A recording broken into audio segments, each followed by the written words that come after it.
Thank you for joining me. Today we're going to be looking at the Holystone Series 120. This is an item I actually won in a giveaway on a popular social media site. So I'm really excited to play around with this one. So from the front of the box we can see that it's a 2.4 gigahertz FPV, so we have the real-time video. It has a camera. We know that it's 720p. And it looks like it might even come with a 4 gig SD card, micro SD card, so that's a nice feature to have. Here on the back we can see the other color. This comes in the red. The version in the box is supposed to be the red one. We can see that the camera is adjustable up to a 75-degree range. We've got some QR codes to download the different apps for Apple, Android, or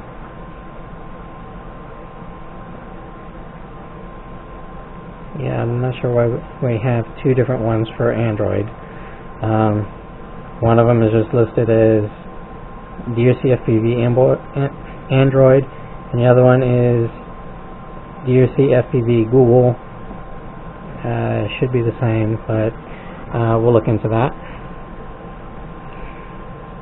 And it has some directions on how to get the camera set up. On the back we have some stats to tell us.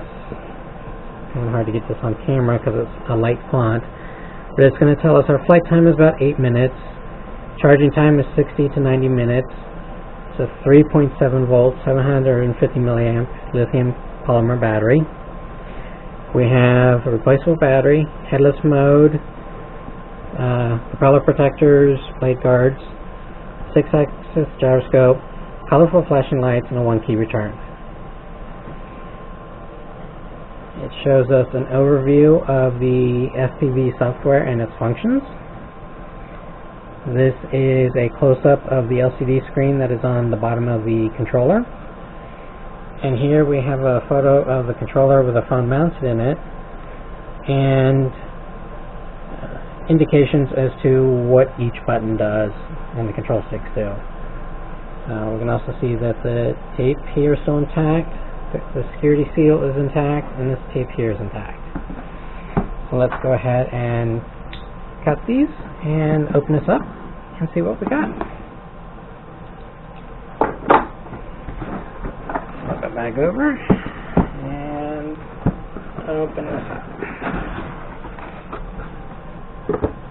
So there is our first look at the red Holystone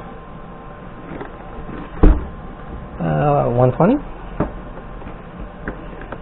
Let's go ahead and take this out of the box. So underneath we do have a manual. It looks like the manual covers two models, the HS120 and the HS130. I'm not sure what the difference is, but we do have the 120. So I will go through this, read through it, before I try and take flight. But it's good that we have a manual, so we're not totally relying on just what's printed on the box. Let's get this cover off.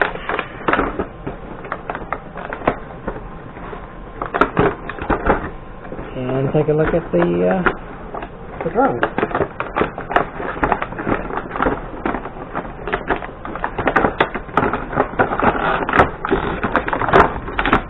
There we go. Let's go ahead and get that drone out. So we've got the nice Holystone logo on there. Nice, beautiful color.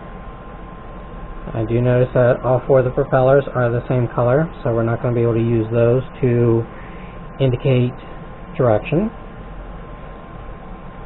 Here on the bottom we have a power button. We even have some power. You can see the lights coming on. So we've got two white, and then we have a red and a green. So most likely the white will indicate the front of the drone, and the two colors will indicate the rear. We can see here on the pods that there is they put arrows on the vent covers for the motors that help cool them, but that also indicates the rotation of the propeller. So it's a very neat touch. Then you can just verify that the pitch and the rotation is correct just based on this. So you're not trying to match up a little A or B. Nope. And they have also put the arrow here on the arm. I don't know if that's going to show it very well, but that also indicates rotation. That seems backwards because this indicates that it's going to turn this way, but the pitch of the propeller has it turning this way. And if we look at the bottom, turning this way is correct, which doesn't match that. So these might not be correct. I have to look at that.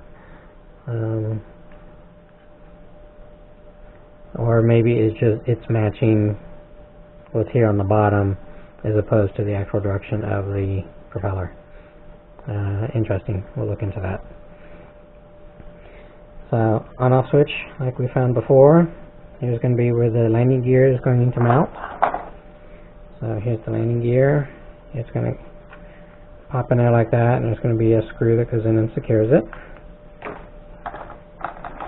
We have some propeller guards. So these are going to pop into these two holes here, so that hole and that hole, and then usually the center one is for a screw to go through. Although in this case it looks like this is a screwless design, so that's just going to pop in there, which is good. So if we hit something really hard, then this can pop out and not break. We have, set that aside. We have a little accessory bag here where we have some spare propellers. We've got a little bag of screws for securing the landing gear and probably some other things. Then in here with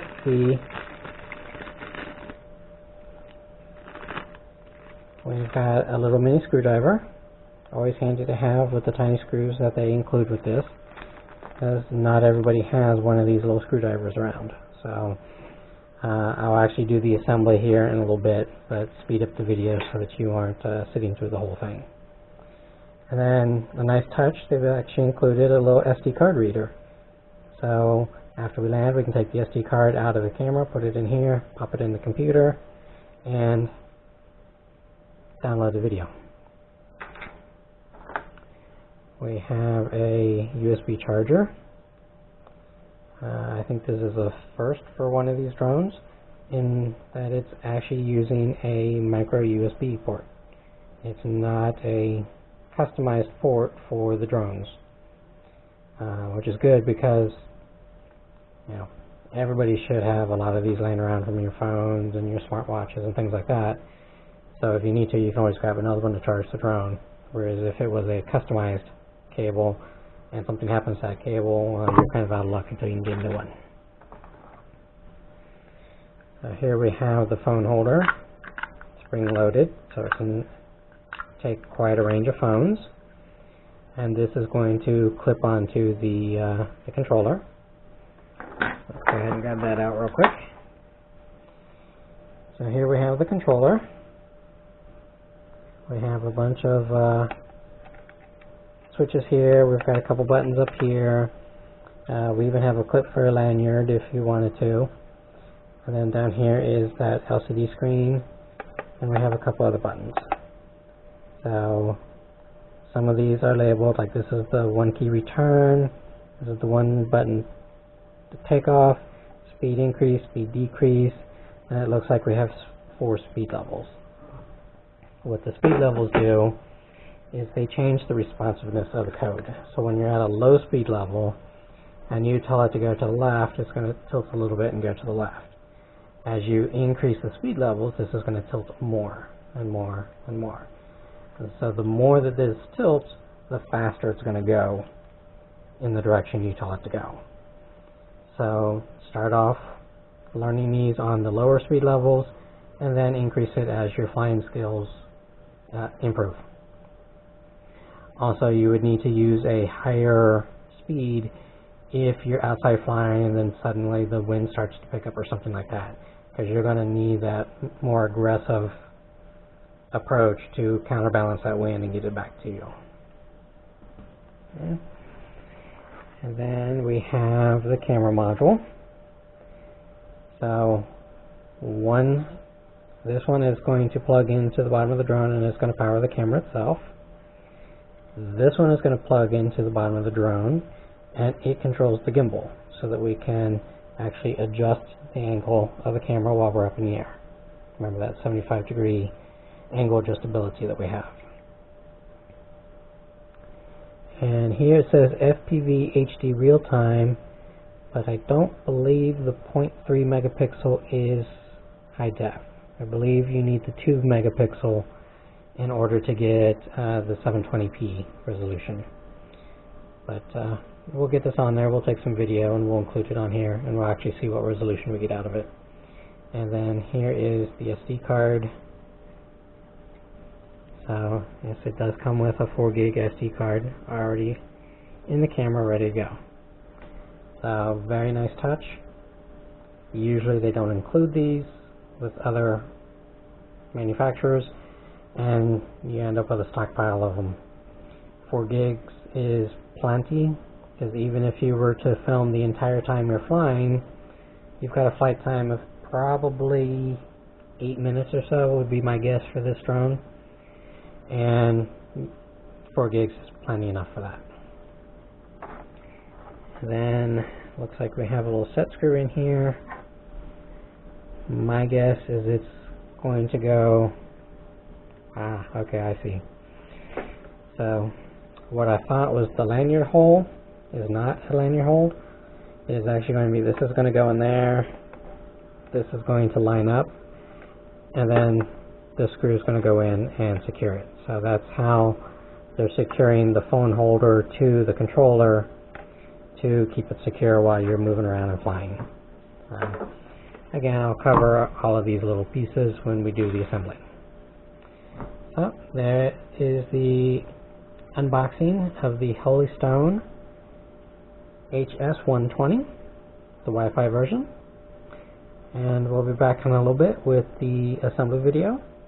And then after that, we will get everything charged up and do our first flight.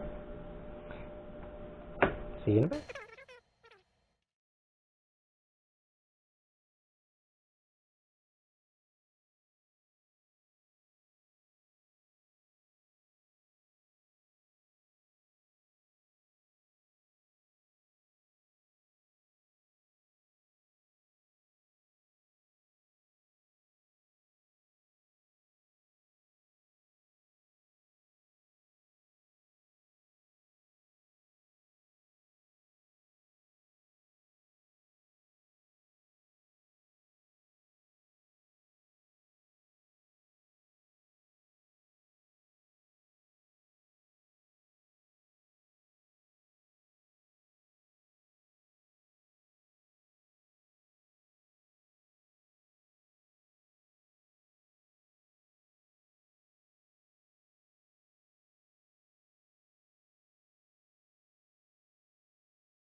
to get hit.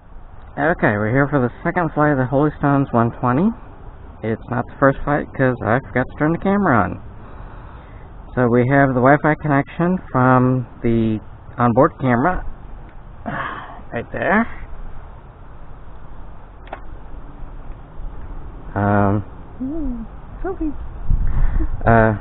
Connected to my daughter's iPhone because it's not working with my Android at the moment. So we are going to take some video and we're going to fly. It's a little on the edge being too breezy for what I prefer to fly, but this is as good as I've gotten for the last few days, so we're going to give it a shot anyhow. And here we go.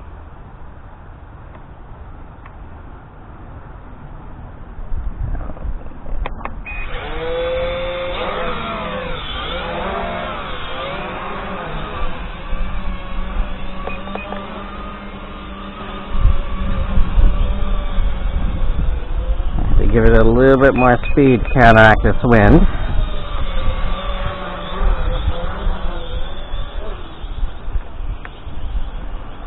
The wind is also going to interfere a little bit with its altitude hold, but so far I seem to be coping with it pretty well.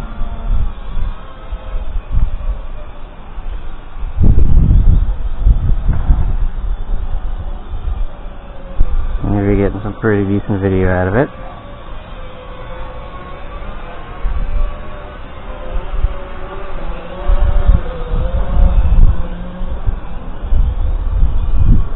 And then this drifting to the right is all due to wind.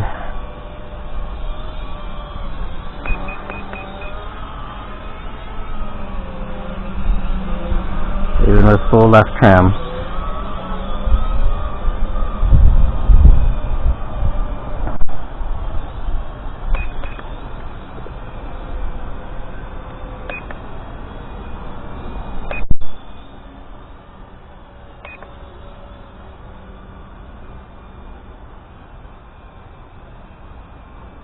The breeze has died down for a moment, so it seems to be holding pretty good.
Alright, I think we will bring it in. This is good for a second flight. First one on video. Like I said, the wind is just a little too strong today. Oh, wait. So let's see if we can get one flip on camera here. There we go. There we go. A couple flips.